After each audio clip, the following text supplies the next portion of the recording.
WSPF-Broadcasting-DB.com or rhinoonair.com. Can you say that one more time? Do we start it? Welcome back. Yes, say that one more time. All right, welcome back. For our YouTube people as well. Yeah, welcome to A Path to Wellness. You're listening to Path to Wellness on rhinoonair.com, WSPF-DB.com. And I'm Dr. Christopher Jackson, PhD, DOM, Florida. And our topic today will be revolving around the subject of cancer and tumors in general, malignancy, and these kinds of things. I know it sounds like a wonderful topic, right? But I'm hoping to, one... And since we know you're followed by many, it's a topic I'm sure they all want to hear about. There you go. Well, I appreciate that.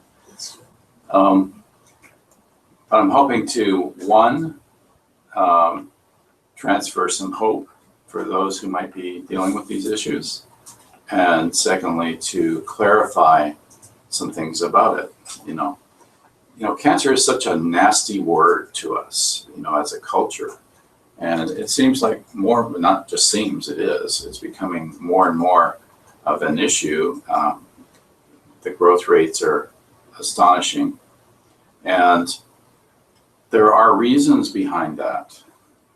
And a lot of it can be found in the approaches that we've taken to medicine, to our food, what goes in our food, what doesn't go in our food, and our environment. What do we put on ourselves? Makeup, cosmetics. What do we take into our bodies? What is it that we're walking around in? Is this clean air? I think the rating of the St. Petersburg area is about a 15 on a scale of 100 in air quality. And when I go across the bridge, it's about a 7 out of 100 in the Tampa area. So that gives you some idea, not the best quality in this area. And there are some parts of the country, the US, that are much better. And of course, that's true all over the world. There are clean areas that don't have all of the pollution and all of the traffic, all of the power generation using coal as a source, all of these things. The factories, the plants that produce mercury, produce aluminum wastes and byproducts, lead, cadmium, all of these things.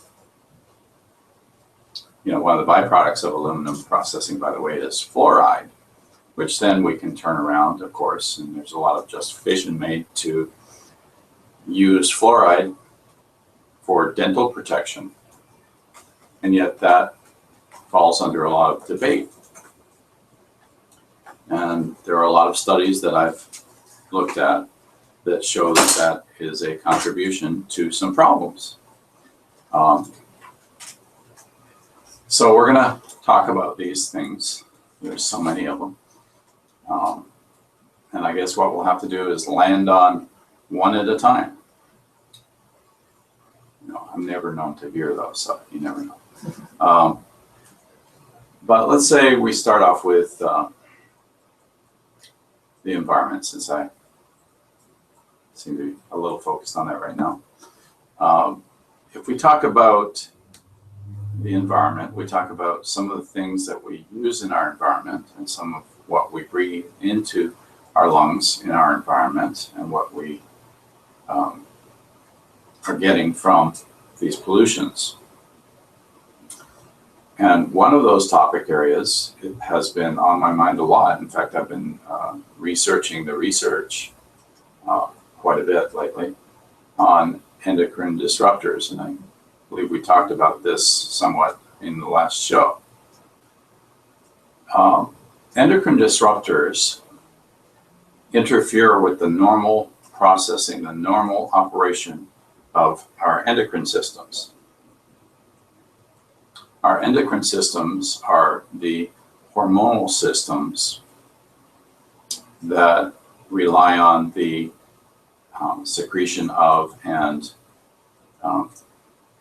infusion into the blood, basically, is one way to look at it. The glands produce hormones, and the hormones go into the blood. That is the endocrine system. If the hormones are going into the blood, then those glands are part of the endocrine system. If the hormones are going into ductal systems and not into the blood, then they're considered exocrine. A good example of both in one organ is the pancreas, because the pancreas secretes insulin and glucagon into the blood, yet it also secretes enzymes into ductal systems. And so primarily, when we're talking about the endocrine system and endocrine disruptors, we're talking about the interference of the normal operation of those hormonal systems known as combined, the endocrine system. And the glands, as I summarized last week, include the thyroid,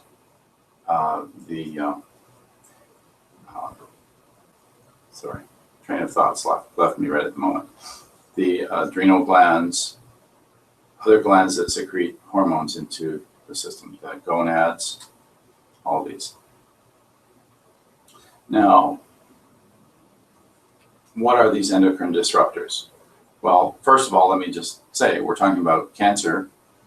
A lot of endocrine disruptors can contribute to the development of cancer, especially estrogen receptor positive cancers.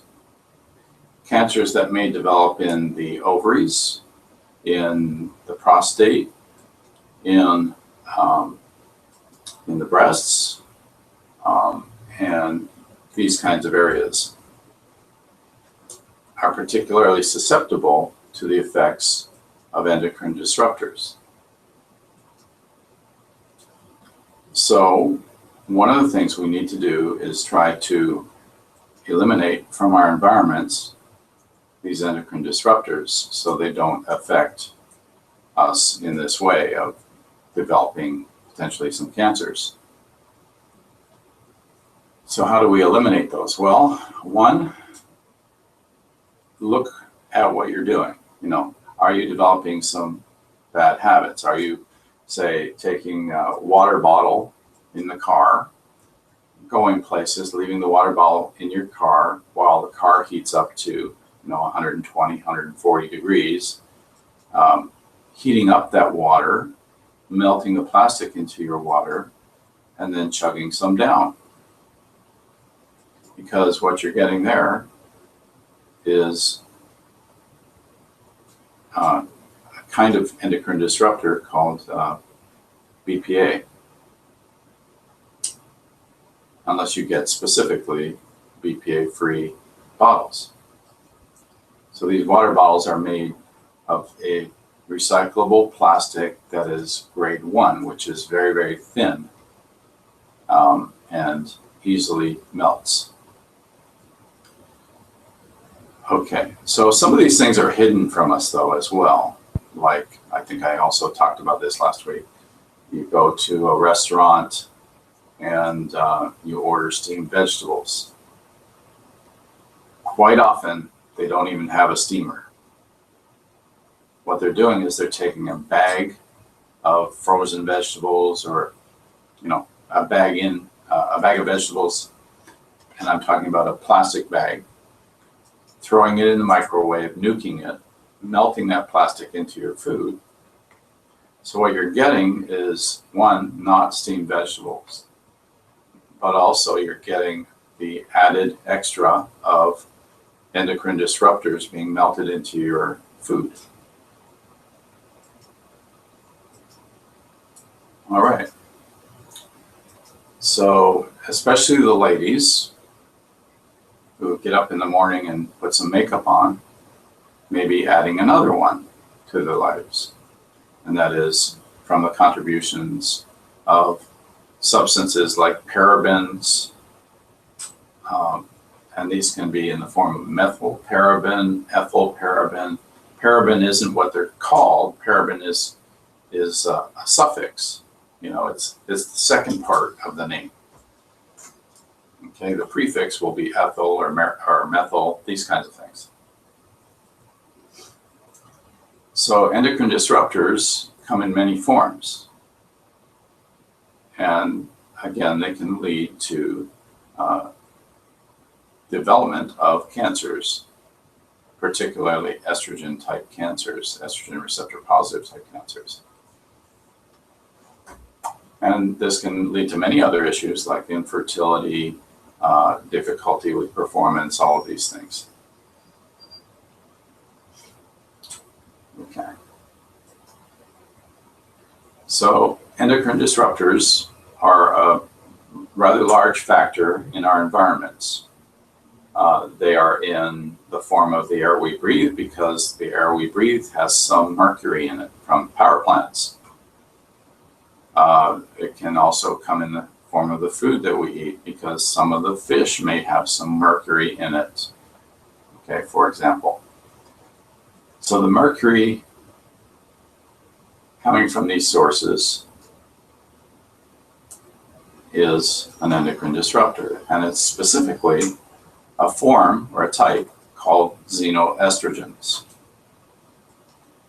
And this is one of the reasons for their effects in the estrogen receptor positive cancers, but also they affect other parts of the endocrine system, you know, other than the gonads and the anterior pituitary production of hormones that lead to the development of estrogen and this kind of thing. So one of the areas that they affect is thyroid. And so they can contribute to not only thyroid disorders, but also the development of thyroid-related cancers.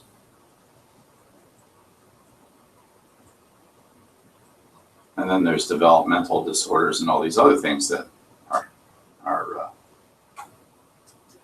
you know, part of the sequelae of this disorder. All right, so we have many issues here related to endocrine disruptors that lead to cancer.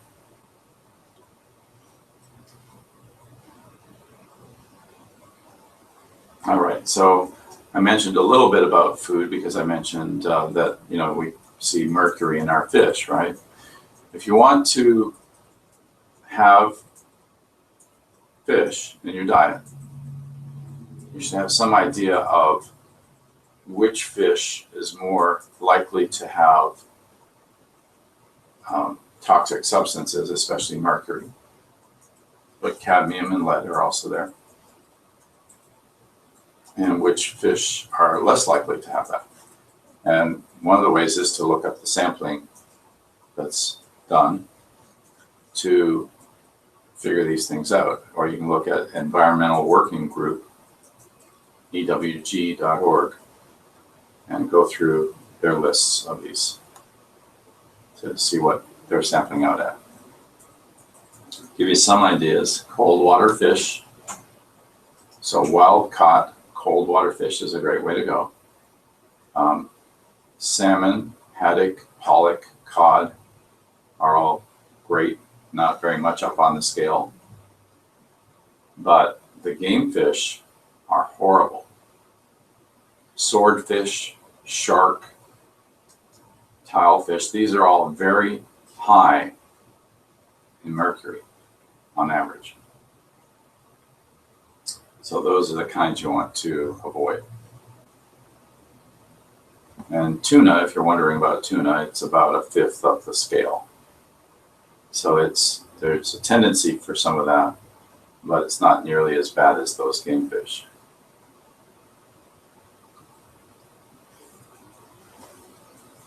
Okay, so other foods that are affecting this. are involved as well.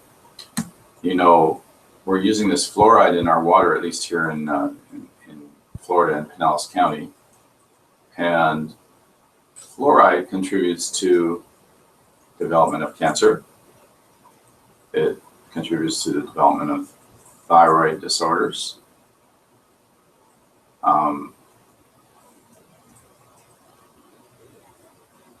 So we have many other issues that derive from the use of fluoride, as well as chlorine. And that's in the water. Well, the water goes into making food, right? Baked goods and steaming and so on. If you use that kind of water for steaming, you can always use spring water.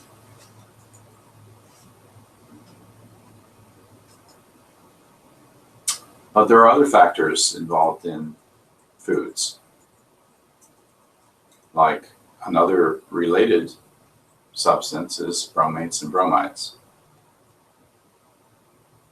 They're used in the flour in the baking process for baked goods, which may also have fluoridated, chloridated water, and all of those, the halogen substances, can affect normal metabolism. They run your thyroid function down. When the thyroid function goes down, this means that you're not metabolizing properly. What does that lead to? Well, you don't absorb nutrition properly. What is that nutrition doing? Well, the antioxidants are fighting oxidation. And so the use of antioxidants as nutrients helps to fight the onset of cancer, because that's one of the pathways of developing cancer and aging as well.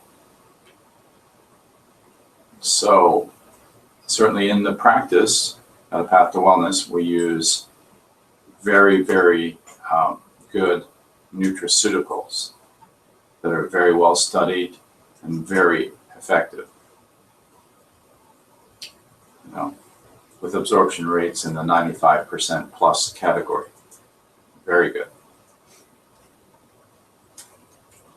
If you're getting over-the-counter nutritional supplements, you're not going to get the same absorption. And then you have this interference if you are being exposed to these substances I've been discussing that tends to reduce the efficiency and effectiveness of your metabolism. So you're not absorbing these nutrients very well to begin with, and then if you add the fact that they're not digesting very well, you're not getting a lot.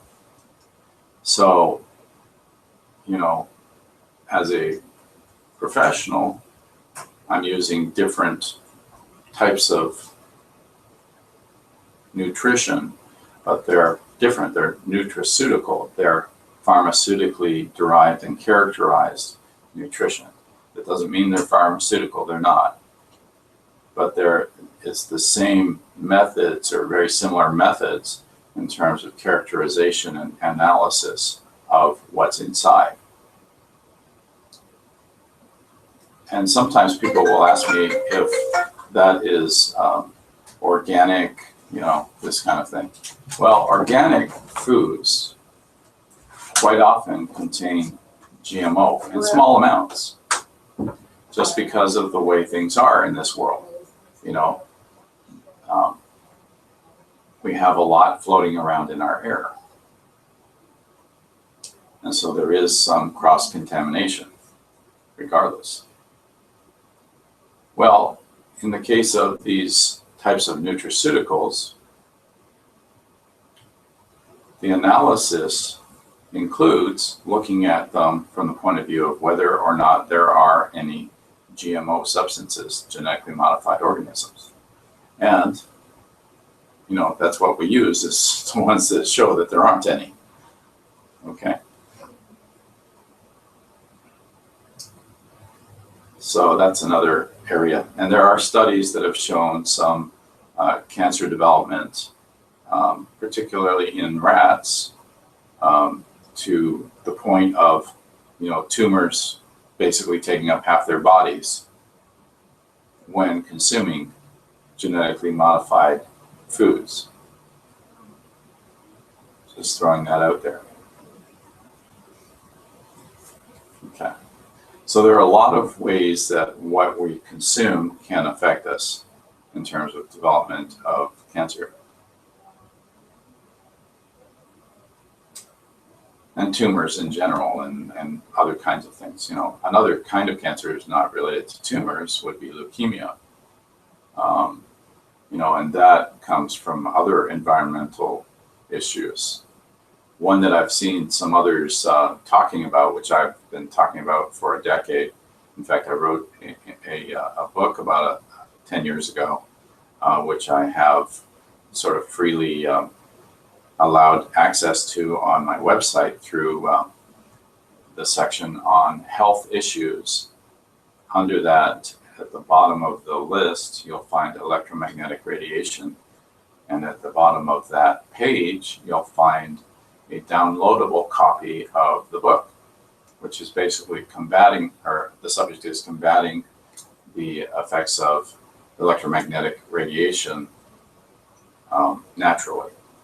So there are a couple of things. One, I look at all of these sources and how they affect us, electromagnetic sources, and then I look at what we can do about it naturally to defend our bodies against the effects of the electromagnetic radiation. So this is a good topic. I'm going to give you a couple of ways of looking at it. All right, so one of them is, all right, if you're flying.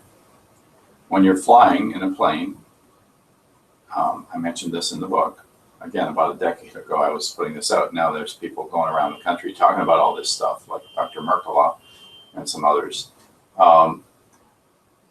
But an exposure to gamma radiation because of being up in the upper levels of our atmosphere when you're flying, which means that you're not protected by the atmosphere, and therefore some of the radiation coming from space is getting to you while you're flying, is the issue. So one of those types of radiation or frequencies, bands, is gamma radiation. Gamma radiation is the kind that you see with radioactive materials. Well, you see that same radiation coming from space. And when you're flying, you're being exposed to it. You're also being exposed to X radiation or X-rays, cosmic rays. Now, we're all exposed to this stuff, but much, much less because it is disrupted in terms of getting down to us by the atmosphere around the Earth. But when we're flying a lot, we get far more exposure, and we find that, or at least I've seen clinically, that a lot of people, like the majority of people who have been flight crew members that I've seen, have had some form of cancer because they're constantly being exposed to this. And then there's the ground radiation of, you know, not as high a frequency, but radar, you know, on the ground, these kinds of things. And then, of course, we have our additional radiation types of microwave radiation with the use of cell phones and all this other stuff. We're being so exposed to these sources. So, and early on, I think the primary way of looking at it was that ionizing radiation would cause mutation, had the potential for leading to the development of cancers and tumors.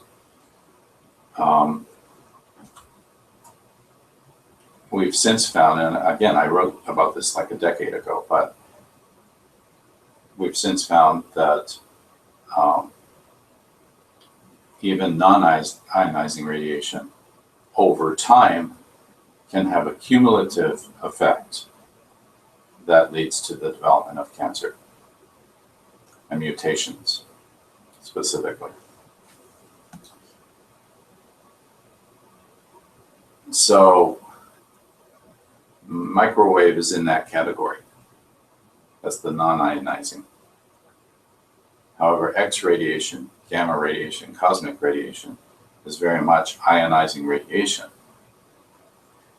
And another interesting factoid here is that a Canadian study came out in February of 2014 looking at the use of mammograms. So now we're segueing into medical radiation. And this is one form of it. It's still X-ray though. It's X radiation, ionizing radiation. And they found that the use of mammograms, looking at a population of 90,000 women over a longitudinal study that was 25 years long, they tracked them and they saw no efficacy, that there was no difference between using mammograms and self-exam.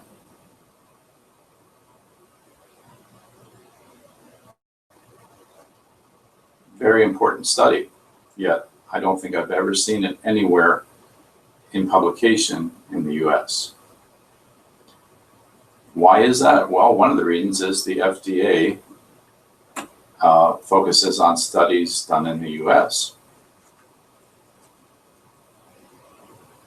Okay, so that's medical radiation, specifically mammograms.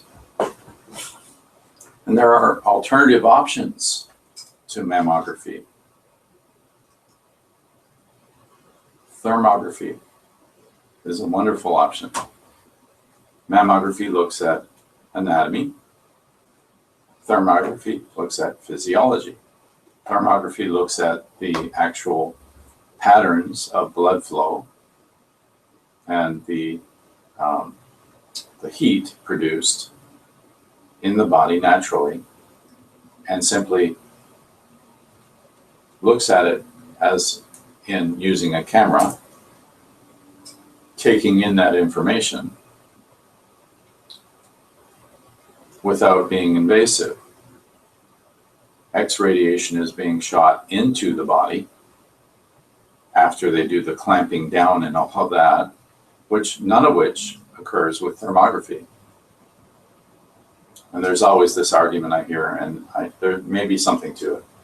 When they're clamping down on a breast and it has a tumor, there may be some damage and they may actually be causing some spreading. And one of the things this Canadian study said was that not only is there no efficacy, basically no reason to do mammograms over self-exam. Self-exam is just as effective, but that the use of mammography was contributing to the problem. So in other words, there are more problems going that route. There may be over-treatment. They didn't say specifically that mammography was causing what it was looking for. Basically, you're using an ionizing radiation that creates cancer, causes mutations, to look for it. They didn't really land on that topic, but they did say that it was contributing to more issues, more problems when these suspicious objects were showing up in the mammograms. So this kind of is my intro into this topic of medical radiation, right? So it's not just mammograms, obviously. We're talking about X radiation, used widely in medical screening, medical diagnostics. So we use CT, right? CT is X-ray. We use PET scans, X-ray. We use X-rays for looking at bone fractures and things like this, or looking at lungs. So we're looking at soft tissue issues, like looking for bronchitis or pneumonia, things like that. Well, what we're doing there, of course, is radiating the body each time. And in some cases, you go to, if you're hospitalized, you go to one floor, they do X-rays, or they do a CT, or a PET, or, and then you go to the other floor, or you're shuttled another area, and they don't reuse what they've already done. They take some more. They do additional imaging. So you can get quite a bit of radiation in one visit. And then we have this practice in dentistry as well, full mouth X-rays every time you see the dentist in a lot of cases. And the last statistic I know of on that, which was, I researched it when I wrote the book, so it's about a decade old. But the last statistic I knew of was that the American Dental Association was recommending every 5 to 7 years for a full mouth X-ray. And unfortunately in the US, a lot of people change dentists and dental plans at least yearly, sometimes even more often. And each time they change, they end up with a new dentist who wants to do a new set of full mouth X-rays and so on, So this is more medical radiation. Now, in terms of ionizing versus non-ionizing, a good option is MRI. MRI uses radio frequencies combined with magnetism versus X radiation for other detection equipment. So if you have the option, or you can make the choice, I lean toward MRI versus these other types that use X radiation, because it takes a lot more exposure to cause mutations and damage. Of course, a better option in terms of the damage that radiation can do is one that has no radiation. So when we do thermography, we're using natural forms of radiation, if you want to use the term, because it's in the electromagnetic spectrum. The electromagnetic spectrum includes radio, microwave, infrared, visible, ultraviolet, X radiation, and gamma radiation, and cosmic radiation. Okay, so the infrared is where we see heat. You probably are aware of infrared goggles, right? Used to detect individuals at nighttime, to be able to see objects and people and so on at night. That's because they carry heat, and the goggles detect the infrared. Well, it's the same idea with thermography. Okay, so there's no radiating of the individual. It's more the opposite.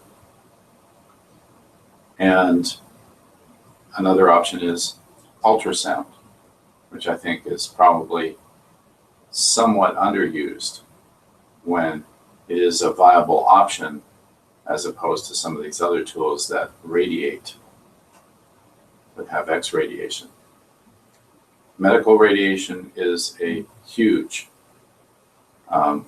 contributor to mutations. And in the United States, the amount of medical radiation is higher than any other industrialized nation that we're exposed to. Okay, so there are many of these causes that lead to this. And of course, going back to xenoestrogens, a lot of those xenoestrogens are ending up in the food, but a lot of them are also ending up in the water, the drinking water. And I'm not talking about fluoride and chlorine and the bromates and bromides that are used in baking and so on. but also some of the quote unquote medicines, the drugs that are being used by individuals, some of that gets into the water as well. So we have a lot of substances that are contributing to this. You know, another aspect is kind of interesting when we get into, say, skin cancer and so on, our exposure to the sun. All right, so we put on sunscreen. What does that do? That screens out the ultraviolet bands. And when we're screening those ultraviolet bands, when we're blocking them, we're also blocking the development of vitamin D in our bodies to a certain extent. And we clothe ourselves, you know, unlike human beings 10,000 years ago, we're not getting as much sun because we're clothed. So there's a lot of reasons there that we're not getting enough sun, or we're not getting enough production, natural production of vitamin D.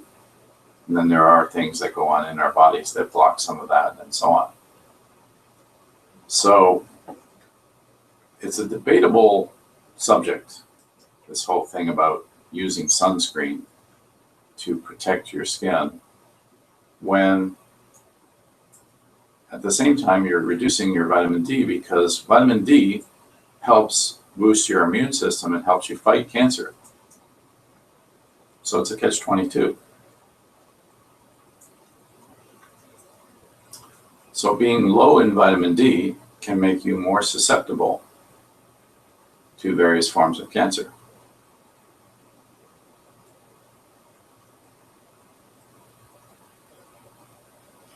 And this is one of the reasons that when treating somebody who has cancer, one of the things I look at is their level of vitamin D.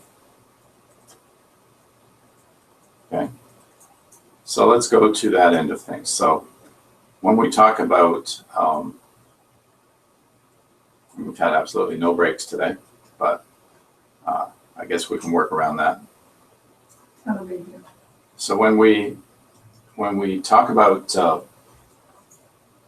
treatment, you know, the conventional approach is basically chemo and radiation. There are various kinds of chemotherapy.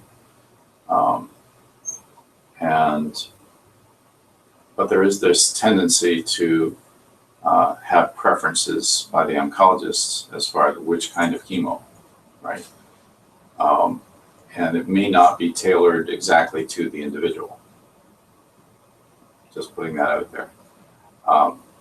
So I'm not an oncologist, so I'm not claiming to know everything about that. But it's a rather limited set, right, of approaches. And radiation causes cancer. Chemo reduces the effectiveness of your immune system. What is the primary defense we have against cancer? Our immune system. So even though they're getting rid of cancer cells and maybe killing off some other cells that are healthy, there's this effect on the immune system, and if it's not compensated for, in other words, if the immune system isn't boosted in response to that, then one is left more susceptible to additional cancers later on.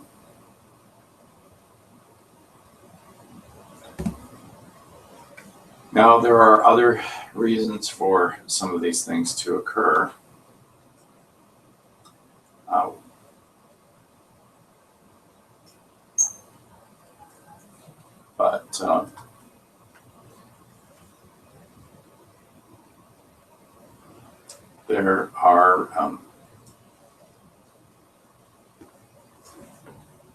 There are a lot of other things that we need to look at as well. I'm sorry, I've been distracted by a phone call here. So we have a range of approaches that are used. There are some new developments. There are some places like Mayo Clinic who are really doing some great work in terms of really being at the cutting edge of dealing with cancer. The use of viruses has been an interesting area that's showing some benefit. The use of a tool called the cyber knife is interesting to be able to focus specifically on the cancer cells themselves and not just be kind of broadly killing off cells so you can kill the cancer cells. So there are definitely some great developments in that area. But I think we need to look at this in terms of prevention as well. And why is it that all of this has been growing and growing well? I've mentioned some of the reasons, right? Medical radiation, pollution, xenoestrogens, endocrine disruptors. Okay. But if we look back in history, there's another contributor that's pretty important. Did you know that iodine is anti-cancer? It fights cancer development. And iodine has been mainly removed from our food. Yes, they iodize salt, but what do you hear? Don't eat too much salt.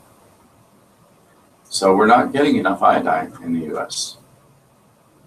The RDA, what used to be called the RDA, is 150 micrograms of iodine. And if you're getting 150 micrograms, you're sadly deficient, in my point of view. And so one of the ways that we might be able to turn this around is by contributing or having more iodine in our diet.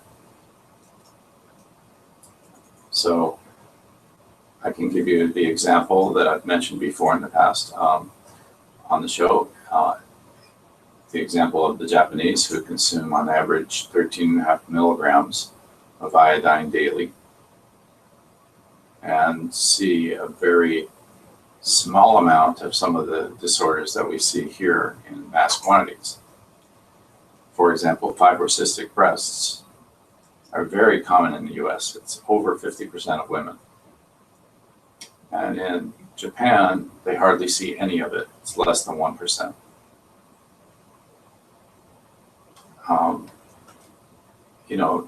Breast cancer is much more rampant in the US. The consumption there of the iodine comes in the form of things like sushi, seaweed in the sushi. So if we can, if they're doing so well, they're thriving on that much iodine, and we're promoting the use of much less iodine, there's a reason for that, right? Yes, there was a study back in, I think, the 1945 range, that timeline, that was promoted and that, seemed to indicate that too much iodine could be a real serious health issue. And it came to the benefit of the pharmaceutical industry because now they've started to be able to sell more Synthroid because people were having more thyroid disorders because of the lack of iodine.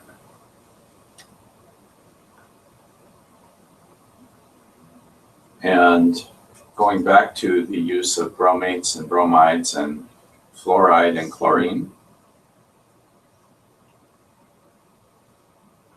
when that started to be implemented, was also following the removal of iodine from the baking process. So we took out the iodine and we put into the food bromates, bromides, fluoride, etc. Right? Those substances, the halogens, actually reduce thyroid function. So not only did we take out something that was helpful in creation of thyroid hormone, but we put in other substances that further affect thyroid function detrimentally. So we're reducing thyroid function drastically all of a sudden through these influences.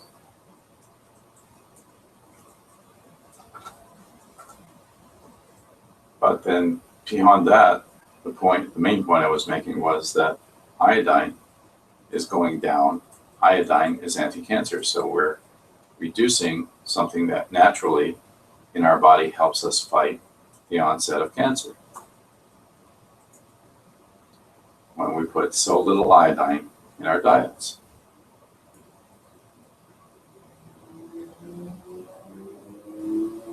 So coupled with, the reduction of iodine, the medical radiation, the endocrine disruptors in our environments, in our cosmetics, in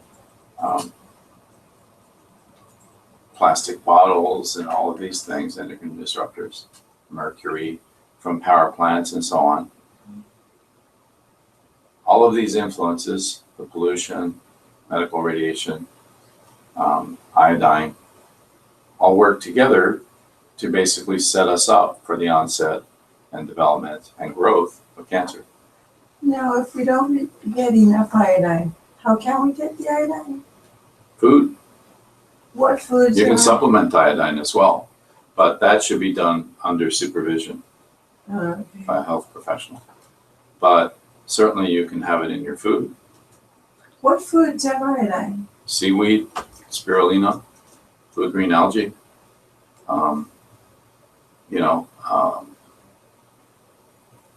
It's naturally occurring in a lot of foods, actually. Greens, a lot of the greens. Good to know. So all of these kinds of foods can have iodine in them and can be used as part of a general program to detox as well. Like certainly some of these combinations like wheatgrass, spirulina, chlorella, barley grass, all of these kinds of things, alfalfa, are all detoxing plant-based substances, herbs, that help to improve oxygen levels in the blood, help to cleanse the blood, generally help to detox. So they help you fight these processes that lead to cancer as well. Oxygenation is a big part of that.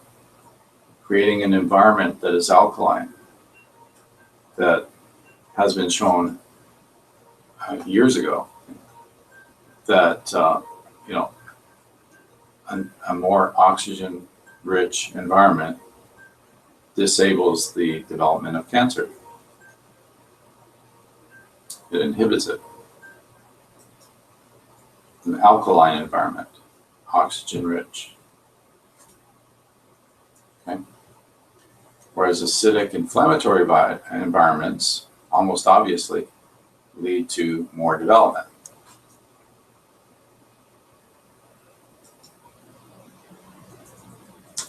And there's more. There are other approaches. I attended a seminar last night on the Beamer. Some of you may know about the Beamer.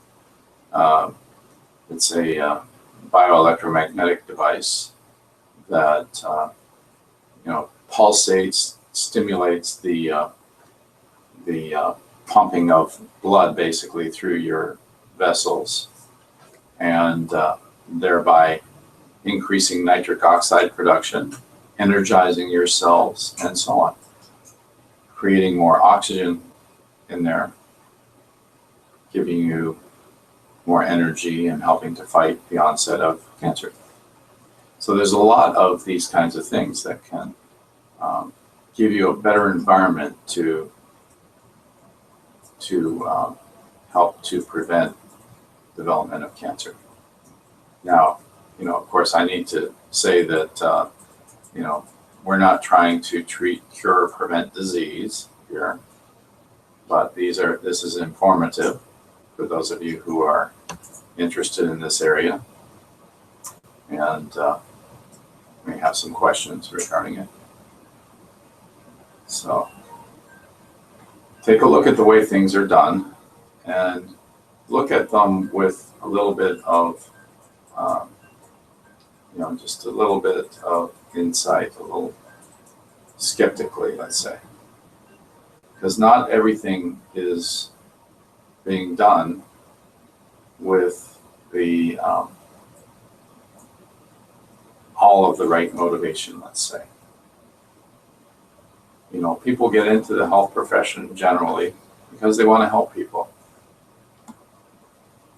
But there is a system here, and the system is wrapped within itself. It's self-driven. And it's not always adaptive. It's quite often not adaptive. It's not adjusting with the times. It's not adjusting with the research. Quite often, what happens is we're stuck in old patterns that may be somewhat antiquated at times in terms of the way we do things. And I would say that is particularly true with with the system of conventional medicine, which many people call sick care, as opposed to health care. So, of course, the application of conventional medicine that is most optimal is for acute care, because we need the kind of responsiveness that it gives us when there's an emergency. It's great stuff for emergencies, for acute situations, health crises. But for chronic disorders, there's a lot of work to be done, let's put it that way, and a lot more can be done. And unfortunately, in a lot of cases, this is why I've been trying to promote integrated medicine for years now. And we're starting to see a fair amount of openness to the idea.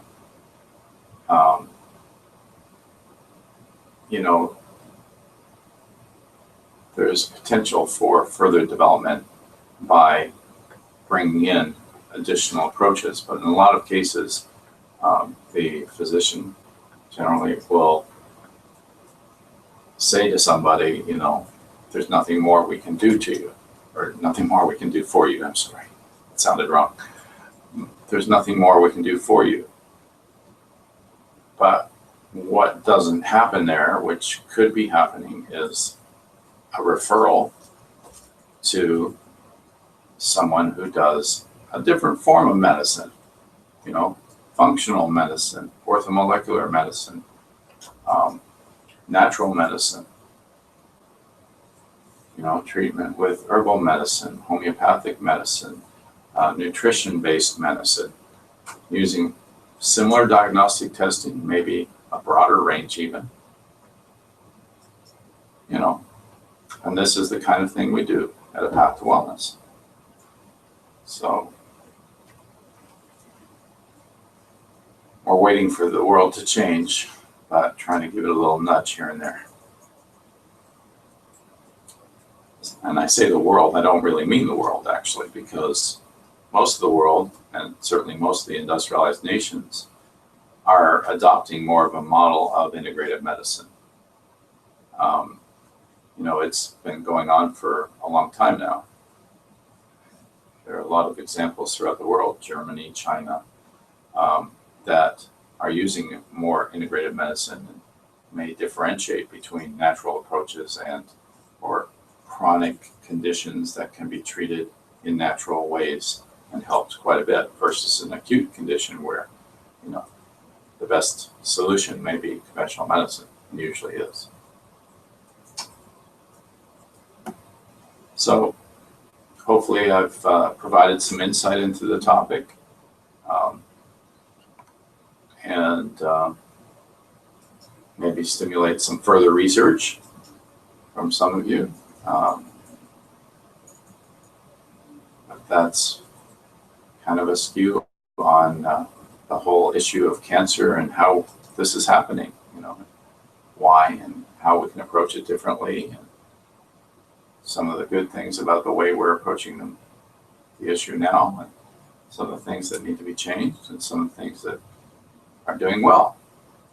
So you've been listening to A Path to Wellness on WSPF-DB.com or rhinoonair.com. And I'm Dr. Christopher Jackson, PhD, DOM, Florida. And you can reach our practice, if you like, at A Path to Wellness in Northeast St. Petersburg, Florida at 329-9637, 727-329-9637.